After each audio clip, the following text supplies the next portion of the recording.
ಹರಿ ಓಂ ಗುರುಭ್ಯೋ ನಮಃ. ವಿರಾಟ್ ವಿಶ್ವಕರ್ಮ ಜಗದ್ಗುರುವೇ ನಮಃ.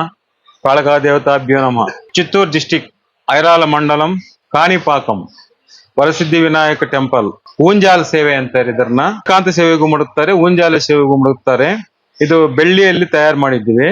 10ರಿಂದ 12 kg ವರೆಗೂ ಬೆಳ್ಳಿ ಐತೆ. ಇದು ಮಾಡಿಸೋರು ಹೈದರಾಬಾದ್ ಅಲ್ಲಿ ರಾಧಿಕಾ ಮೇಡಮ್ ಅಂತ, ಮೋಹನ್ ರೆಡ್ಡಿ ಚೇರ್ಮನ್ ಮುಖಾಂತರವಾಗಿ ನಿರ್ಮಾಣ ಆಗಿದೆ. ಇದು ಇವತ್ತಿನ ದಿವಸ ಈ ಊಂಜಾಲ ಸೇವೆಗೆ ಸಲ್ಲಿಸ್ತಾ ಇದ್ದೀವಿ ಕಾಣಿಪಾಕಂಗೆ. ಇವತ್ತು ತಗೊಂಡು ಹೋಗ್ತಾ ಇದ್ದಾರೆ. ಅದೇ ಈ ಊಂಜಾಲ ಸೇವೆಯದು ವಿನಾಯಕನ ಉತ್ಸವ ಮೂರ್ತಿ ಐತೆ. ಉತ್ಸವ ಮೂರ್ತಿಯನ್ನು ಸಂಜೆ 7 ಗಂಟೆಯಲ್ಲಿ ಇದು ಈ ಊಂಜಾಲೆಯಲ್ಲಿ ಮಲಗಿಸಿ ಸೇವೆ ಮಾಡ್ತಾರೆ ಸೇವೆಕರ್ತರು. ಸರ್ ಎದುರಿಗೆ ಬಂದು ಮೂಷಕ 2 ಐತೆ, ಈ ಕಡೆ ಆ ಕಡೆ ಆನೆ ಐತೆ. ಇದು ಇದರ ಸ್ಪೆಷಲ್ ವಿಶೇಷ. 4 ಕಡೆ ಮೇಲೆ 4 ಕಲಶ ಐತೆ. ಆ ಕಲಶದ ಮೇಲೆ ಈ ಊಂಜಾಲ ಸೇವೆಗೆ ಚೈನ್, ಇದು ಪಂಚಲೋಹದ್ದು. ಈ ಚೈನ್ ಅಲ್ಲಿ ಆನೆ ಐತೆ, ಅದ್ರ ಮೇಲೆ ನವಿಲ್ ಐತೆ, ಅದ್ರ ಮೇಲೆ ಒಂದು ಆನೆ ಐತೆ. ಇದೆಲ್ಲ ಒಂದು ಧರ್ಮ ಸೂಕ್ಷ್ಮಕ್ಕೆ ಸಂಕೇತ, ಧರ್ಮಶಾಸ್ತ್ರಕ್ಕೆ. ಆಗಮಶಾಸ್ತ್ರ, ಕಶ್ಯಪ ಶಿಲ್ಪಿ ಶಾಸ್ತ್ರ ಪ್ರಕಾರವಾಗಿ ಅಧ್ಯಯನ ಮಾಡಿ ಮಾಡಿರೋದು. ಸರ್ ನಾವು ಒಂದು 3 ವರ್ಷದಿಂದ ಕೆಲಸ ಮಾಡ್ತಾ ಇದೀವಿ ಅಲ್ಲಿ.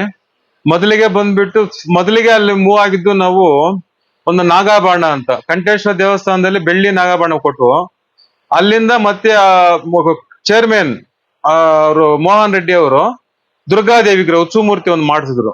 4 ಅಡಿ ಹತ್ರ ಉತ್ಸವ ಮೂರ್ತಿ. ಆಮೇಲೆ ಒಂದು ಸರಸ್ವತಿ ವಿಗ್ರಹ ಮಾಡಿಸಿದ್ರು. ಆಮೇಲೆ ಬಂದ್ಬಿಟ್ಟು ಶಿವನೊಂದು ಮುಖವಾಡ, ಶಿವನ ಪಾಣಿವಟಕ್ಕೆ ಪಂಚಲೋಹದ ಕವಚ, ಮತ್ತೆ ಅಲ್ಲೇ ಒಂದು ದುರ್ಗಾದೇವಿಗೆ ಕವಚ, ದುರ್ಗಾದೇವಿಗೆ ಮಂಟಪ ಕವಚ.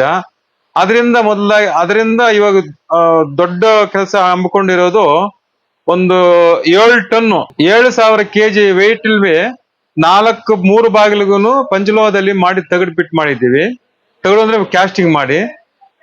ಅದೇ ಪ್ರಕಾರವಾಗಿ ಅಲ್ಲಿ ನೋಡಿ ಅವರೆಲ್ಲ ಇಷ್ಟಪಟ್ಟು ಮತ್ತೆ ಒಂದು ಬೆಳ್ಳಿಯ ಬಾಗಿಲು, ಒಂದು ಚಿನ್ನದ ತಾಮ್ರದಲ್ಲಿ ಮಾಡಿ ಚಿನ್ನದ ಲೇಪನ ಕೆಲಸ ಮಾಡಿಕೊಟ್ಟಿದ್ದೀವಿ. ಅದೇ ಪ್ರಕಾರವಾಗಿ ಈ ಊಂಜಾಲ ಸೇವೆಯನ್ನು ಇವತ್ತು ಸೇವೆ ಕೊಡ್ತಾ ಇದ್ದೀವಿ. ಮತ್ತೆ ಇದೇ ಕೆಲಸದಲ್ಲಿ ಅವರೇ ರಾಧಿಕಾ ಮೇಡಮ್ ಅವರೇ ಒಂದು ಕಾಳಾಸೆಯಲ್ಲಿ ಕೋಸ್ತ ಗಣಪತಿಗೆ 10 kg ಬೆಳ್ಳಿಯಲ್ಲಿ ಕವಚ ಮಾಡಿಸ್ತಾ ಇದ್ದಾರೆ. ಇದು ನಮ್ಮ ಟೀಮ್ ಸರ್. ಇದು ನಮ್ಮ ಬೃಂದ ಅಂತೀವಿ. ನಮ್ಮ ತಮ್ಮ, ನಮ್ಮ ಮಾಮ, ಈ ನನ್ನ ತಮ್ಮ, ಅವರು ಎಲ್ರು ತಮ್ಮಂದ್ರೆ ಇಲ್ಲ ನಂಗೆ. ನಮ್ಮ ಟೀಮಲ್ಲಿ ಇರೋದು ಎಲ್ಲ ತಮ್ಮಂದ್ರೆ. 10 ಜನ ಟೀಮ್ ವರ್ಕ್ ಮಾಡಿದ್ದೀವಿ ಸರ್. ಇದೊಂದು 2 ತಿಂಗಳ ಕೆಲಸ ಸರ್. ಸರ್ ಮಾಡ್ಕೊಟ್ಟಿದ್ವಿ, ಸುಮಾರು ಒಂದು 4-5 ಪೀಸ್ ಮಾಡ್ಕೊಟ್ಟಿದ್ದೀವಿ. ಬೆಳ್ಳಿಯಲ್ಲಿ ಒಂದ್ 2-3 ಮಾಡಿದ್ದೀವಿ. ಹಿತ್ತಾಳೆ ಬೇಜಾನ್ ಮಾಡಿದ್ವಿ. ಪಂಚಲೋಹದ್ದು ಸುಮಾರು ಮಾಡಿದ್ವಿ ಸರ್. ನಮ್ ಭಾಗ್ಯ ಅಂತೀವಿ. ಈಗ ಉತ್ಸವ ಮೂರ್ತಿ, ಆ ಉತ್ಸವ ಮೂರ್ತಿನೂ ನಾವು ಮಾಡಿ ನಮ್ಮ ಕೈಯಾರ ಕುಲಪಕಶದಲ್ಲಿ ಮಾಡಿರೋದಕ್ಕೆ, ಅದ್ರಲ್ಲಿ ಅವರು ಒಂದು ಪೌಳಿಂಪ ಶಾವದಲ್ಲಿ ಇದ್ರೆ ಆ ಊಂಜಾಲ ಸೇವೆಯಲ್ಲಿ ಅವರು ಕೂಗ್ತಾ ಇರುವಾಗ ಆ ಭಾಗ್ಯ ನಮ್ಗೆ ಒಂದು ಅಗರ. ಆ ಭಾಗ್ಯ ಸಿಕ್ಕಿದ್ದೆ ನಮ್ಗೊಂದು ದೈವಾಧೀನ. ಚೇರ್ಮನ್ ಪ್ರಧಾನ ಅರ್ಚಕರು ಎಲ್ಲ ವೀಕ್ಷಣೆ ಮಾಡಿ ಎಲ್ಲ ನೋಡಿ ಸ್ವಲ್ಪ ಏರುಪೇರಿತ್ತು ಹೇಳಿದ್ರು, ಈ ತರ ಬೇಕು ನಮ್ಗೆ, ಅಗಲ ಇಷ್ಟು ಬೇಕು, ದೇವ್ರ ಕುಳ್ಸಕ್ಕೆ ಅದ್ರ ಒಳಗಡೆ ಅಂತ ಪ್ರಧಾನ ಅರ್ಚಕರು ಎಲ್ಲ ವೀಕ್ಷಣೆ ಮಾಡ್ಕೊಂಡು ಹೋದ್ರು. ಸಂತೋಷ, ಚೆನ್ನಾಗೈತಿ ಅಂತ ಇಷ್ಟಪಟ್ಟಿದ್ರು. ಇದು 2 ತರ ಸೇವೆ ಮಾಡ್ಬೋದು ದೇವರಿಗೆ ದೇವಸ್ಥಾನದಲ್ಲಿ.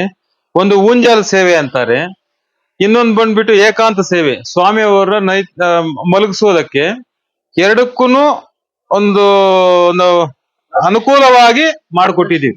ಪ್ರಧಾನ ಅರ್ಚಕರು ನಮ್ಗೊಂದು ಗೈಡ್ ನಾವು ಮಾಡಿದ್ವಿ ಫಸ್ಟ್. ಮೊದಲಿಗೆ ನಮ್ ಪ್ರಧಾನ ಅರ್ಚಕರು ಈ ತರ ಮಾಡಿಕೊಟ್ರಪ್ಪ, ಚೆನ್ನಾಗಿರ್ತದೆ, ಈ ತರ ಮಾಡಲ್ ಇರ್ಬೇಕು ಅಂತ ಅವರೇ ಒಂದು ನಮ್ ಗೈಡ್ ಲೈನ್ ಕೊಟ್ರು, ಮಾಡ್ಕೊಟ್ವಿ ಸರ್.